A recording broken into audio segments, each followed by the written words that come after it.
Mikhail, he had joined us from Europe, and on a single call, he agreed to be part of the conversation, and I'm really thankful. Thank you. So, ladies and gentlemen, let's move to a powerful debate about electricity and the trade which we can do to sell the power generated by the sun above us to not only to the Middle East, but also to some parts of Europe. So we will have to make the one world, one sun, and one grid a reality, the great dream which our Prime Minister has given to the world. And secondly, a new aspect which we have to explore here, that how to strengthen this clean tech manufacturing and clean tech supply chains in this region. For this discussion, may I request Jagjeet Singh Sareen, partner and lead global climate practice at Dalberg Advisors. He's also CIU's climate initiatives area head. Shri Ashish Khanna, Director General International Solar Alliance. Shri R.V. Shahi, former Power Secretary, Government of India, now Chairman South Asia Group on Energy at RIS. And we have two panelists who are joining us from overseas. One is Bhupinder Singh Bhalla, former Secretary MNRE. He is joining us from London. And Nawal, Alhanaee, he is Director, Future Energy Department, Ministry of Energy and Infrastructure, Dubai. Jagjeet, the floor is yours. Thanks, Anilesh. Since morning, we've heard about the macro numbers of the potential of IMAC. We heard about potential reduction, and the routes for the sea lanes, the time that could potentially be shrunk if we take IMAC route vis-a-vis Suez and all that.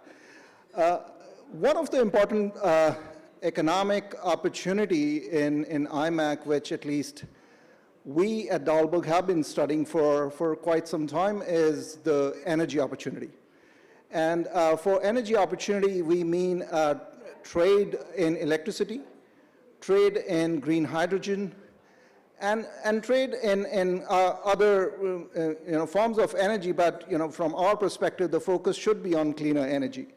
And one of the things which have emerged in the past 1 year, and more squarely in the past 4 months, is the focus in India about clean tech manufacturing. And there is a national mission that has been announced by Honorable Finance Minister in a budget speech. And they now want to focus on indigenizing supply chains for 6 of the clean tech sectors. And to our mind, there is huge potential in the IMEC countries for India to be an exporter, to be a joint venture partner, and a key player in solving this puzzle, which we call climate change mitigation. With that, I must say, we couldn't have had a better panel, both from international perspective, national perspective, our colleagues who are joining in from overseas. And I hope both Shri Bhalla ji and Engineer Nawal have joined. Let me start with, which I would say, a star in the electricity regulatory space. When I joined International Solar Alliance, everybody said, go and meet Mr. Singh. Your name is that North Star, which everybody should, start emulating if you want to really step up your game in electricity markets, regulation, and all that. So, sir, if I may invite you to give us your perspective. We've been hearing about, India-Sri Lanka connection, India-ASEAN connection, India-Singapore connection, India-UAE connection. Are we just dreaming, or can we make it real?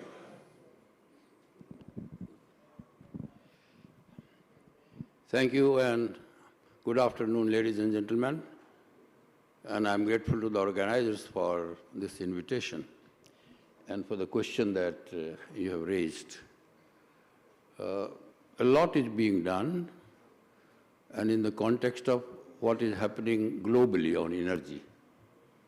There is a shift, particularly in the last couple of years, maybe 3-4 years, that apart from environmental sustainability, and access to energy. A third dimension has emerged, and that is energy security. And it is in that context that this issue has assumed greater relevance, that within South Asia, the point that you made, energy cooperation is not an option, it is imperative. Because the way energy resources are located in South Asia, in terms of hydro projects, in terms of solar potential, besides the coal and other resources, unless mutual cooperation, unless interdependence that is accepted as a reality, as a need, we won't be able to solve the problem of access to energy, the sustainability in terms of environment, and also energy security. Energy security is the latest dimension that has assumed, and there is a debate, global debate, which is more important, environmental sustainability is more important, and all energy security is more important. So I don't want to go into the debate and try to say this is the superior and that is not superior. The question is we have to do a lot. One important thing that is necessary to remember, that despite a lot of improvements and a lot of progress that has been made across South Asian countries, we are very badly placed in terms of per capita consumption and in terms of per capita income. It is established beyond doubt that per capita income, GDP income per capita, and energy consumption, and particularly electricity consumption per capita, are highly correlated, positively correlated. India has done a lot in the last 20 years. I am privileged that I was part of the process which opened up this industry, Electricity Act 2003, and following that a number of policies. In the last 10 years, India has done a lot on the renewables. As you have seen, we have done almost now 50% renewables of the total capacity of 460 gigawatt, 50%. And in 460 gigawatt, you can say this has come, 360 gigawatt has come in this century. When we entered this century, we were not even 100 gigawatt, a little less than 100 gigawatt. So we've done a lot and we need to do a lot. On the point that you rightly mentioned, that a lot has happened in the last few years, and again I am privileged through the World Bank Forum as also through the forum of RIS, where I chair the South Asia Group on Energy, to work on this issue of how best, how intense, how fast we can extend the zone of cooperation so that interdependence on development of resources that are available is rightly recognized. If we have more than 100,000 megawatt of hydro potential in Nepal, we have more than 30,000 megawatt of hydro potential in Bhutan, besides what we have in India. They are all interlinked. The solar revolution that has happened in India and around the world, that has made even more imperative that for the evening backup, we depend on pumped storage. We become dependent on hydro project developments. So in the recent 4, 5, 6 years, there is greater degree of recognition in Bhutan, in Nepal, and in India, in Bangladesh, in Pakistan, and in Sri Lanka, that all of us have to work together to see how best we harness the resources wherever they are available, that we not only fight the problem of shortage of energy, we also fight the problem of climate change, and we also fight the problem of using as much of energy as possible for renewables. And that has started yielding results. We have succeeded in convincing the government of India, successively improving upon the cross-border power trade guidelines. Number of changes have been made. We started with bilateral agreements, and guidelines have been made on trilateral and multilateral trades. So a lot has happened on the point that you made. So far as Sri Lanka is concerned, because of this sea in between, They have been struggling on the issue of whether underground transmission line is okay or overhead transmission line is okay. I think in principle there is acceptance. Recently also some developments have happened, and I'm sure in a couple of years you will see something moving forward. Thank you, sir. So, the important point among various other key insights you brought in this discussion is that over the last 2 decades, we have learned and we've gained a lot of experience in bilateral connections to multilateral connections. We have the regulatory experience, we have the trading experience, while we balance our own imperatives of energy security and energy transition simultaneously. With that, let me, shift gears a bit from regulation to policy and invite Secretary Bhalla. You've been there when IMEC was announced during the G20 process. You co-chaired various energy transition working groups. From MNRE perspective, you also re-energized the whole national hydrogen mission. And of course, with CIU, you've been part of this push to launch the national mission on manufacturing, which is now focused on clean tech as well.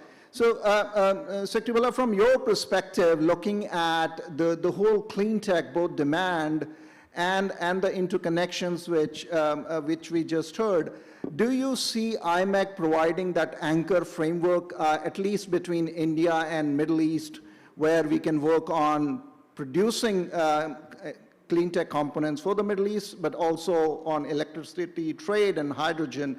How do you see it evolving? Thank you, Jagjeet. It's a pleasure to join this session, of course, virtually. As you know, India has been one of the, where we initiated, the Honorable Prime Minister initiated the One Sun, One World, their initiative.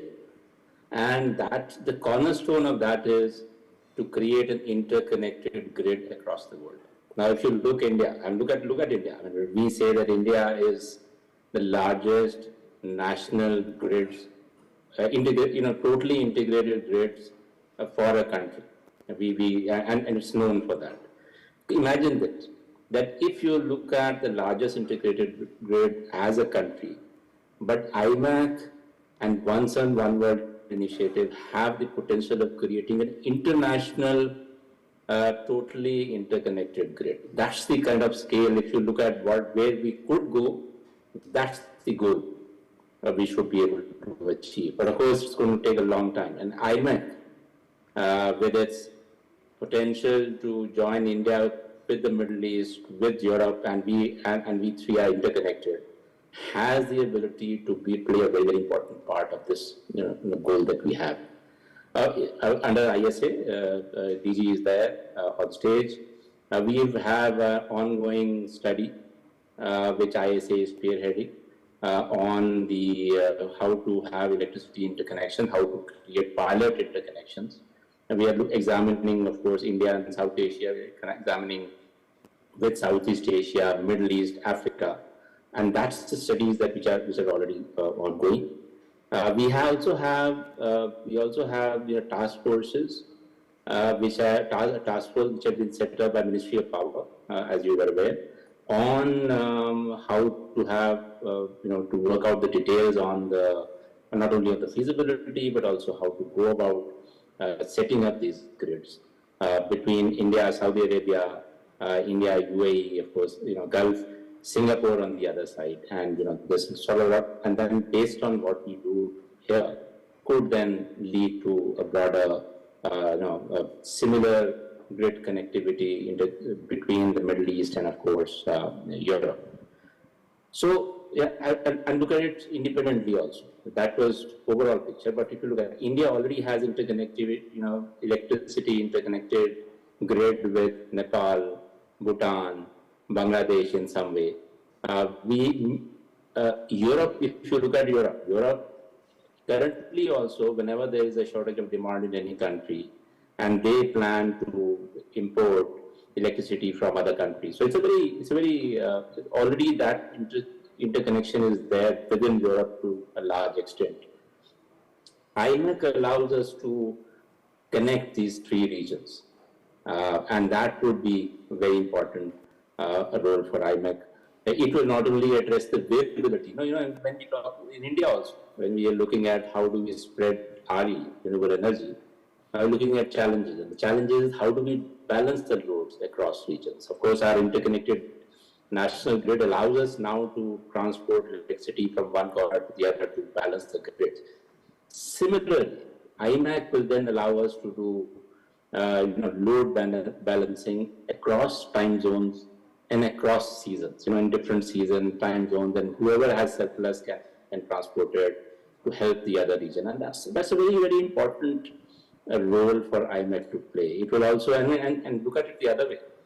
If we are able to do load balancing through this effort, it will reduce our dependence on battery storage, which is expensive currently, because the costs are going down. But why should we spend extra on battery storage if we can do it otherwise? So looking at all this, I think IMAC has a huge potential as far as interconnected world is concerned. Thank you. You mentioned ISA, and we have the Director General of International Solar Alliance, Mr. Khanna here. First of all, Ashish, great strength to you to drive ISA to the next level. As a former colleague from the bank, I can also, give you congratulations, but also say best of luck. I was in ISA. It's a tall order to build, and Government of India has made the right choice in bringing, the head in the energy you bring and the intellect you bring to the table at ISA. So, take it to the next level. We all are waiting for that. Having said it, let me put you a bit on a spot as well. Osawog was launched in 2021. Now we have a new label, IMAC. Similarities on the energy side. We had former DG who started this. Now we have a new DG. How long it will take for the first project under IMAC or Osawog to see the light of the day, literally by the sun? Okay, thanks. First of all, thank you to all the organizers for inviting me. Wonderful to see Shahi Saab, Bhalla Saab on the same panel. Wonderful to be back in India after 11 years.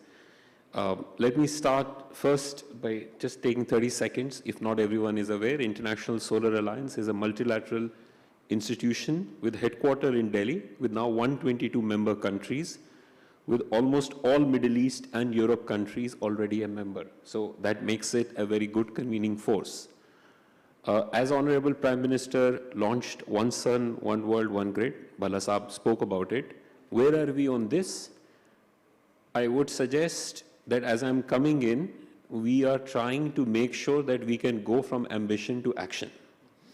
What that means is there is a convening group in MNRE that is undertaking an assessment of which are the priority interconnections and how much is it going to cost, whether it is India UAE, India Sri Lanka, India Singapore, and definitely the India UAE link is part of IMAC. This assessment will be reviewed technically, also from an institutional perspective. Let me just also tell you a little bit that in my past experience, it is very important to look at technical aspects of undersea links. The technical bandwidth of doing undersea cables more than 2 kilometer depth will have to be tested. The finance, how much it costs and what are the benefits, Bhalla Saab spoke about it, in terms of load rebalancing, avoiding battery, that investments that probably are needed in India and other places because your loads are at different points of time, how much of trade is possible on both sides. All of that analytical work will have to be done. It has been done before. I'm coming after working in Africa for 6 years.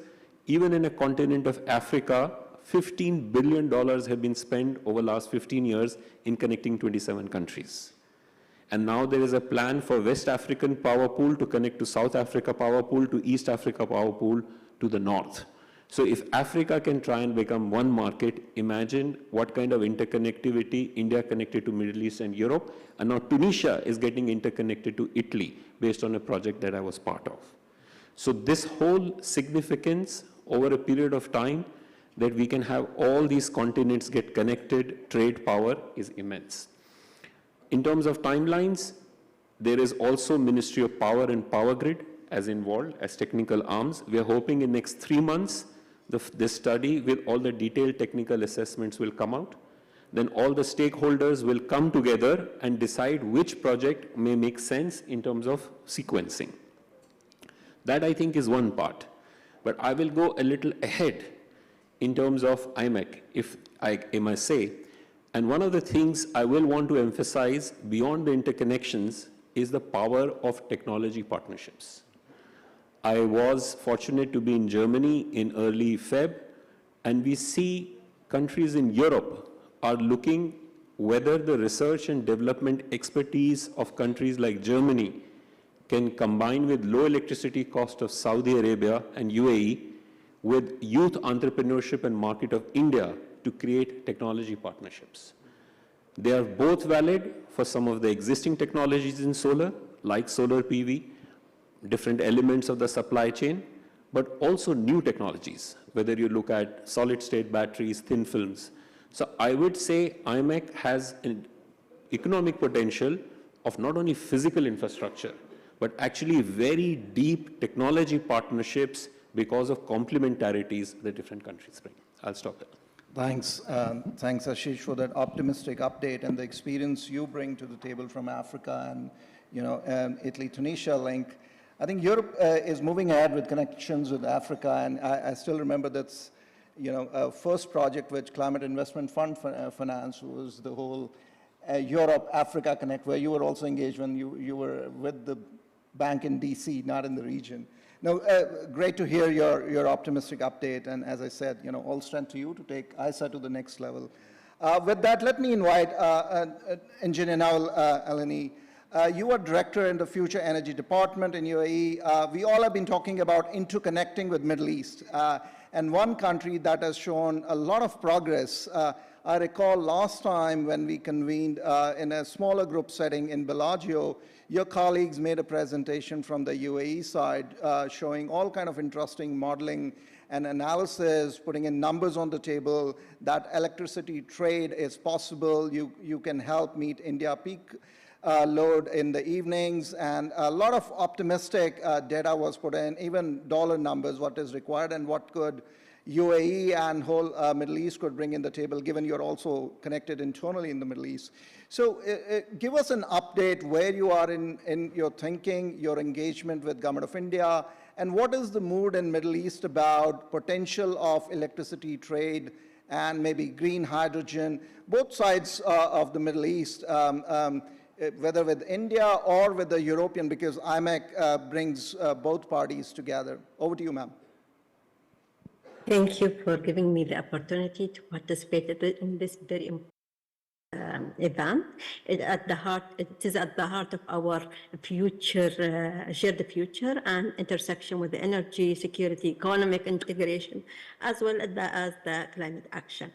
When it's come to our collaboration with India and EU, it is a strategic partnership. It is a historical ties, and also it is very important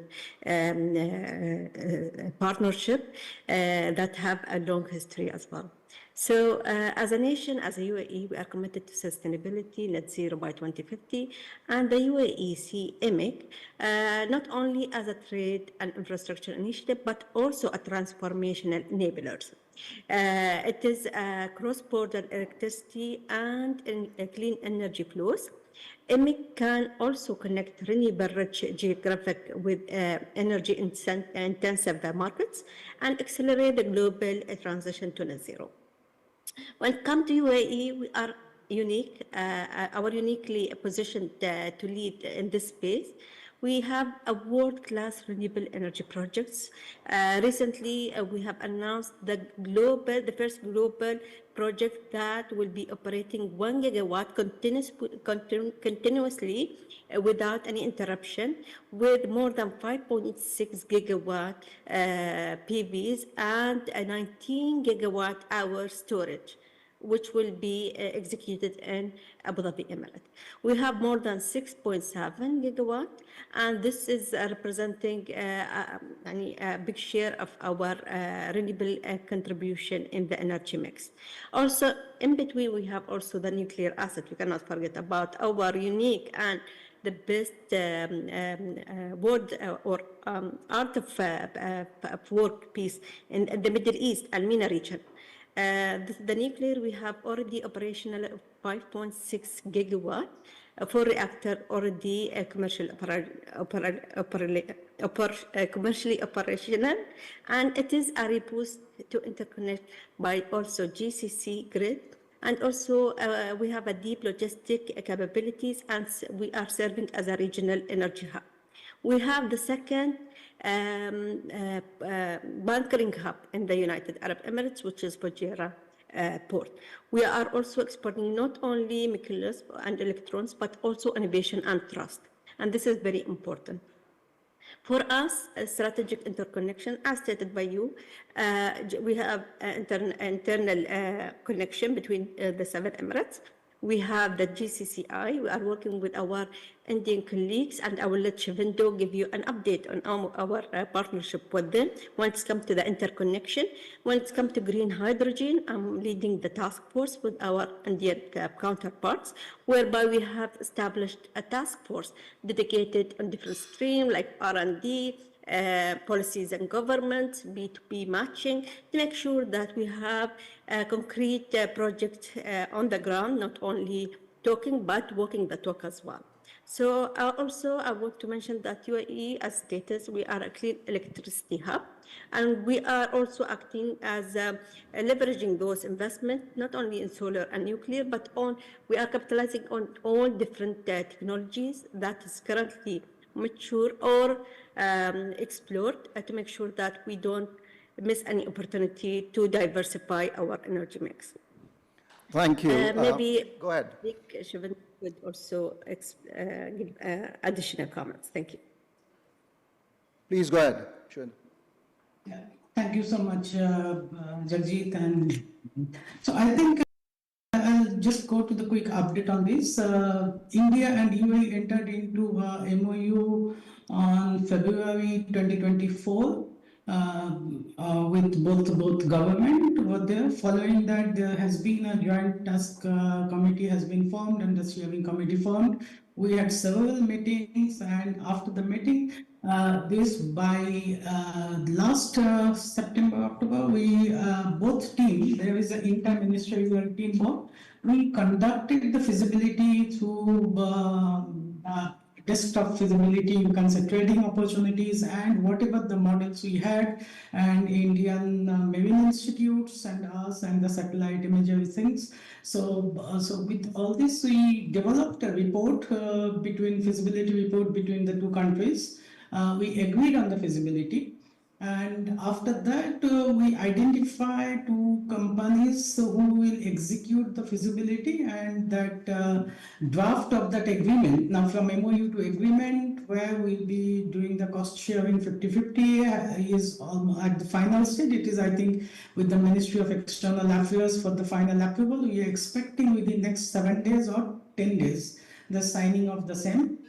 And following signing, what we're going to do the subsea mapping with the robot rovers on the subsea mapping, and probably if things well, we are targeting 2026 February to go for the specification, and by next year June or July this year we should go for the RFP etc. over there. So that's one side of this, and the roadmap is already chalked out. So there has been a steering committee members with the secretaries and this. On the IMEC thing, we have also moved a little bit more. We got the thing with the Medweg. Medweg even visited us last week in our office in Dubai. We are now getting the TSOs in the Europe, Italy, Greece, specifically on interconnections on, I think, May 26, 27, and followed by workshop in Barcelona on the Mediterranean regulatory, and us and then Indian counterpart. So our plan is that by the time subsea feasibility is over, we would definitely develop the operational model and the ownership model of the line, so and the revenue model. So we work with finalize with the Ministry of Power and others. So hopefully that's a brief timeline. Thank you. Thank you very much for this update. I must say, UAE is always ready with all the assessments and institutions paraphernalia to tap into the emerging opportunities. To a big two-hander to you both as you march ahead in this opportunity tapping on the electricity with India. With that, Anilesh is giving me, scary looks now to conclude, and our time is up as well. But, the key takeaways from this is, I was thinking maybe shipping has moved faster than other sectors, but hearing all our panelists, I think the electricity trade is almost there. And with the leadership at ISA, in Government of India and in UAE, I think we are looking at, maybe a year or so when we would see the first DPR out for a real project, and maybe in a couple of years, somebody could actually push the button and see electricity flowing both ways. Thank you very much to everyone. Thank you, Jagjeet. Thanks for abiding by the time schedule. May I request Nikolai, if you can come forward and help us. Nikolai, can you come forward, help us in felicitating the gentlemen for the wonderful insights they have shared with us. And Bhalla, thank you very much. I know you are at a family time in London. Thank you. Thanks for taking your time out. Thanks, Mr. Bose. Thank you, Alhanaee. Thank you. Thank you, Shahi Saab.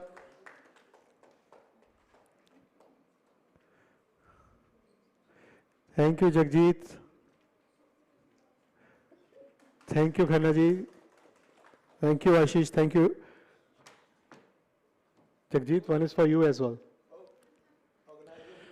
Yes, certainly. Thank you very much.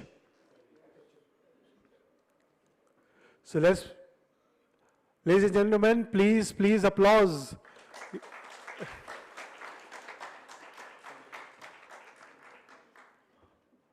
So next session.